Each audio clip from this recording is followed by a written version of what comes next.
I'm pretty good at breeding Pokemon, and I still get and answer a ton of your questions on this subject. So I'd like to welcome everyone to the Advanced Pokemon Breeding for Pro Gamers Guide. It's a brand new Pokemon breeding series to motivate and inspire you by documenting my personal process of efficiently breeding Pokemon whenever a new game comes out. In this episode, we will focus on breeding a Pokemon that will save us numerous hours in the long run and use it to breed some of the strongest Pokemon in the series. So say hello to Magikarp.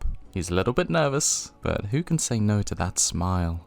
Magikarp is an amazing Pokemon for breeding and evolves into Gyarados, a very powerful and versatile Pokemon in competitive play. So why Magikarp?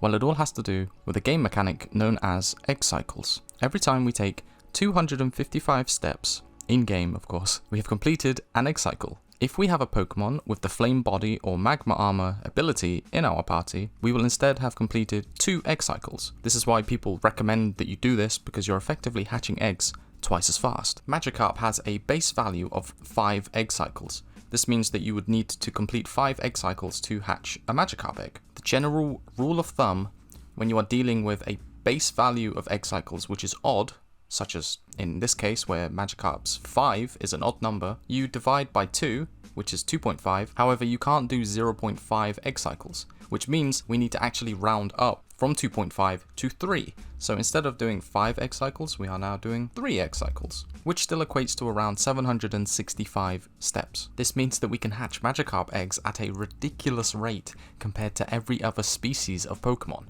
For example, the fateful Bidoof has a base value of 15 egg cycles and would require 8 egg cycles with our Flame Body technology. This still works out to around 2,040 steps, which is around 2.66666666666666667 recurring Magikarps.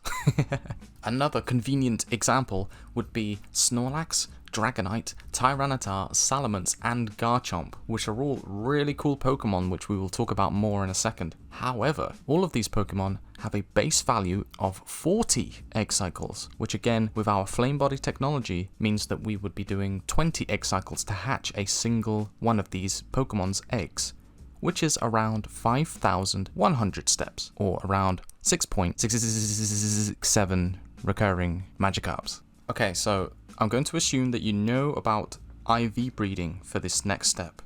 If you really don't know about this, I have a newcomer guide already. It's going to be in the description, so please go and watch that first before you continue. So I mentioned 5 specific Pokemon which all take 6 times longer to hatch their eggs than Magikarp. And there's a good reason for that. It's because we can actually breed a perfect IV version of these Pokemon after we obtain a male Magikarp with the desired IVs that we want. This is all thanks to another mechanic known as egg groups, and I've touched on this before, but we are actually going to see it in action now. Magikarp is in the Water 2 and Dragon egg groups. You can check this yourself on reliable websites such as Bulbapedia or Cerebi. By looking at which other Pokemon are in the same egg groups as Magikarp, we can see which Pokemon it can breed with.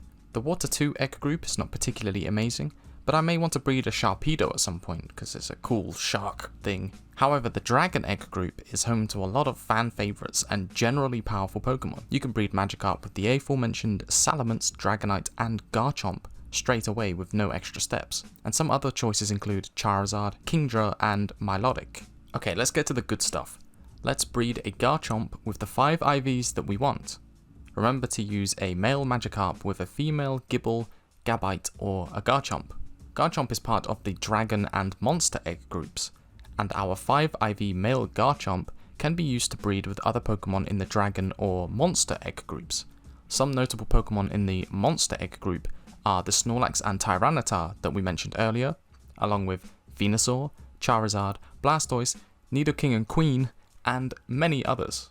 You may begin to see how this is a sort of spiderweb of breeding to access different egg groups, and I recommend that everyone looks up the egg groups of some of their male Pokemon that they currently have with either high or perfect IVs, as you may surprise yourself with the number of options you have to breed other Pokemon that you might like or have a cool idea for in the future. I've uploaded separate videos for breeding the Gyarados, Salamence, Dragonite, Snorlax and Tyranitar examples from this video.